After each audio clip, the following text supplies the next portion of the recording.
Florida is a paradise, and this is where I live. I live in Stewart in Martin County. It is a small town with access to the St. Lucie Estuary and the Indian River Lagoon. It is a high-quality, walkable, man-made environment, and it's bordered by the highest quality, most spectacular natural environment. We live in a region that is connected, yet it is very different. Parts of our region's economy are booming, but there are also challenges, and different parts of the region face different challenges in the future.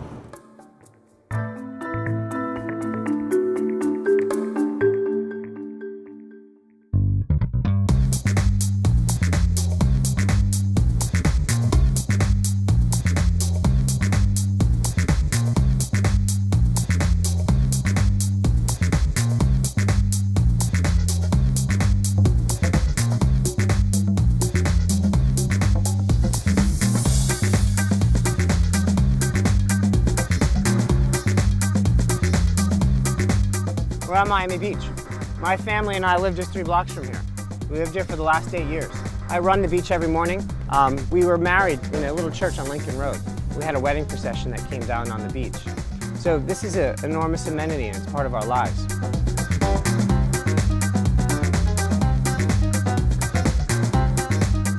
Miami Beach is effectively the levee for the city of Miami. It works the same as a levee in, say, New Orleans. This 10-mile-long stretch of beach we built in 1981. And the total project cost for all this sand and for the dunes was $64 million. But every year, this beach hosts events like Art Basel or the Food and Wine Festival, and the total economic activity every year is far more than that $64 million. So built beaches are part of the solution, and they're a big part of the plan. But it's going to take more. The sea's rising. By 2050, it'll be between 9 inches and 2 feet higher. When the ocean is higher than the island, the sea rises up through the storm drains and floods us. So we're going to need backflow preventers, larger pipes, replenished mangroves, and higher seawalls.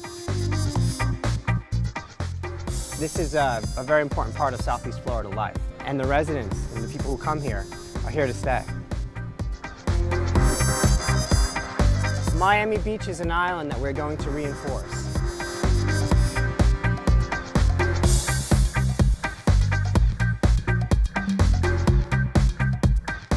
This is where I live, the Florida Keys. Millions of people visit us each year from all over the world, and we generate a huge amount of economic activity for the state. We're also among the most vulnerable areas when it comes to the effects of climate change and rising seas. Much of the Florida Keys is just a few feet above sea level. We're going to need help to adapt to these changes. It will take a regional effort, a regional commitment. This is the plan. Protecting the Florida Keys is a key part of 750. We're critical to the region, and there's nowhere else in the world quite like us.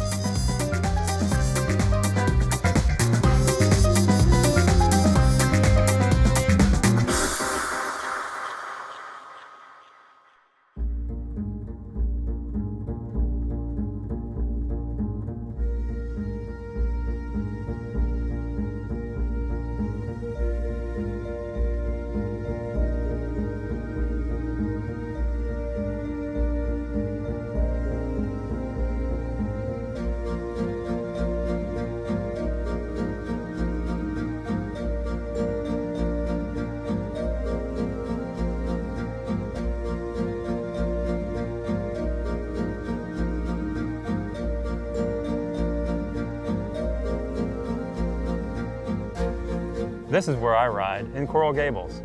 As a region, we need to think about how we move around and give more people options for green, healthy communities. This is where I work, in downtown South Miami. All of Southeast Florida is seeing surges in congestion and time spent stuck in traffic. But just building overpasses and adding lanes won't ease the traffic. That just invites more cars to the road. So what's the answer?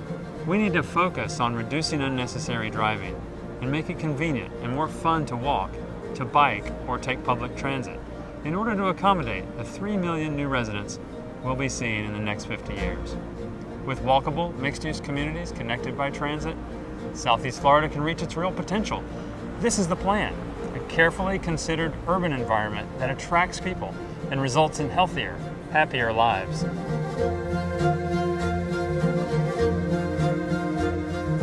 Implementing a variety of transport types is not about taking away your car or making no-car trips. This is about providing a range of transportation options for a range of activities. Perhaps you need to drive to work, but you'd rather walk to your corner store. Perhaps your child would like to safely bike to school. Maybe some of us would like to ride transit because we could do something more constructive during our commute time. Each of these alternatives reduces our time spent in the car, which reduces congestion. This is the plan. Transit-oriented development is where we're going to be focusing most of the new development in Broward. Transit development really will be focusing here at stations like Cypress Creek Tri-Rail Station, where there's existing 58,000 daytime employees, to add to potential residential and commercial to make this area truly a unique mixed-use destination. That's our plan.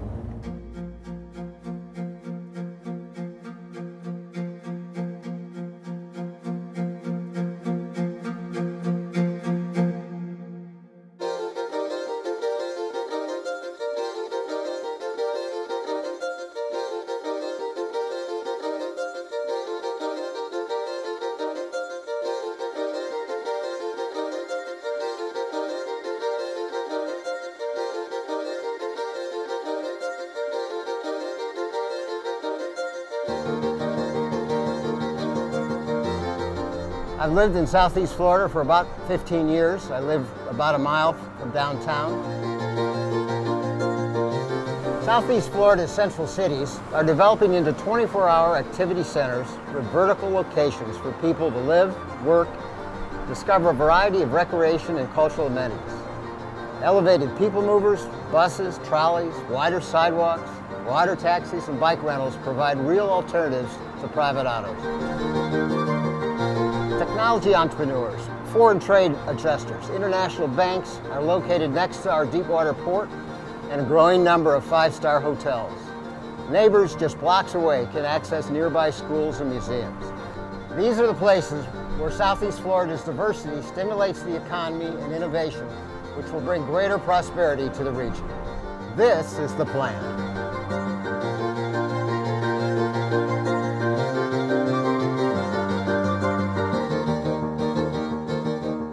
This is where I work. I am Vice President at Rybovich, a leader in the international marine industry located in West Palm Beach. The impact of a joint vision for our future is critical to the prosperity of everyone in the region. We attract these large yachts and their crews to our facility for our services, but they must then enter the local economy to purchase a vast variety of other goods and services. We direct them to our downtowns, local businesses, and cultural centers, but all their needs simply cannot be met at the local level. This is the plan. By seeking to satisfy their needs at the regional level and considering all the resources available throughout the South Florida region, we can begin to hope to satisfy the demands of all of our customers. As a Florida native, I've watched Florida become a leader in growth and development. Over the next several years, there will be even more change. Many of these changes will be coupled with new technologies that will liberate us from having to go to locations for shopping, for work, for school, for doctors.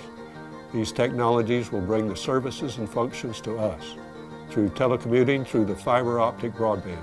This is the plan. A regional fiber optic broadband network is just one of the many applications that our cooperative regional efforts will achieve. This is Miami, and this is where I live. This city has its own dynamic energy. It also has serious potential. People of all generations already want to visit Southeast Florida. It's warm, it's fun, it's distinct. But retaining and encouraging a highly skilled, diverse, and globally fluent workforce that stays in the region will be the key to tapping into the full potential of this community. This is the plan.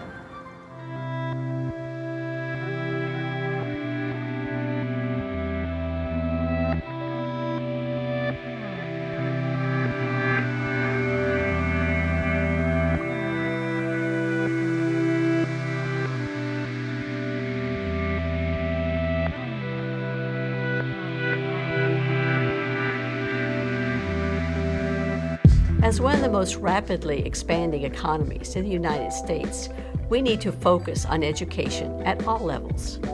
Our early education not only forms the foundation for the future of our populace, but also attracts skilled workers looking to establish families. The same must follow for higher education. South Florida is lacking a Tier 1 public university, something that will prove to be essential in cultivating a workforce. We should work towards providing vocational and trade education to serve all segments of our population. This is the plan. Improving our education system will elevate our region and push us to reach our potential.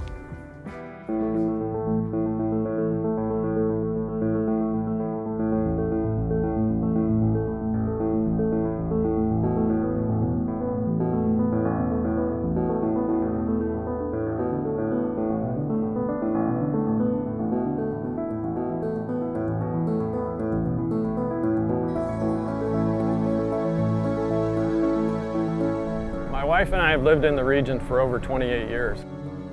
Yeah, really, Florida is water.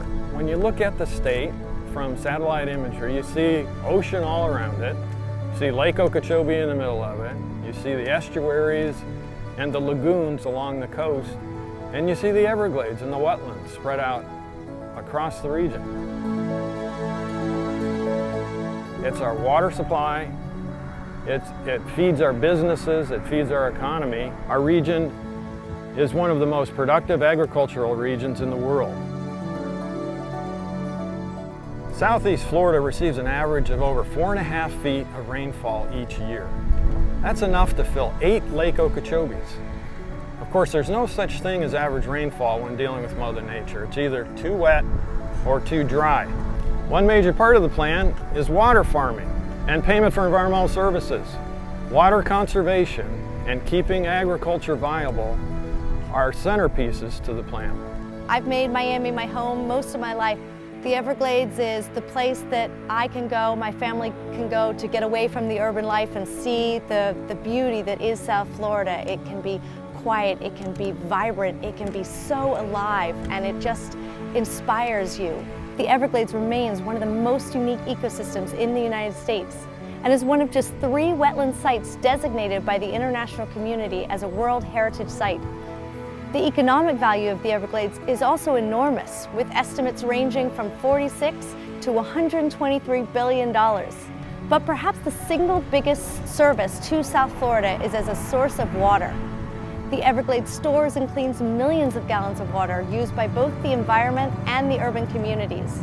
Although America's Everglades have been degraded and reduced in size, we have an obligation to preserve this special place for future generations. The Comprehensive Everglades Restoration Plan, adopted by the United States and Florida governments in 2000, is the most ambitious ecosystem restoration plan ever undertaken in the history of the world.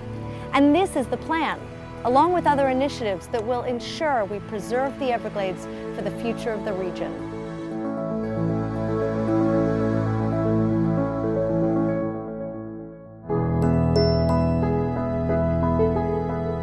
For me, the most important aspect of the plan was the process. It was the process of having local governments, elected officials, the private sector, finally having a conversation about the future, to talk to each other and trust each other, and maybe to count on each other to solve some of these difficult issues that we will confront as the next 3 million people arrive in this region.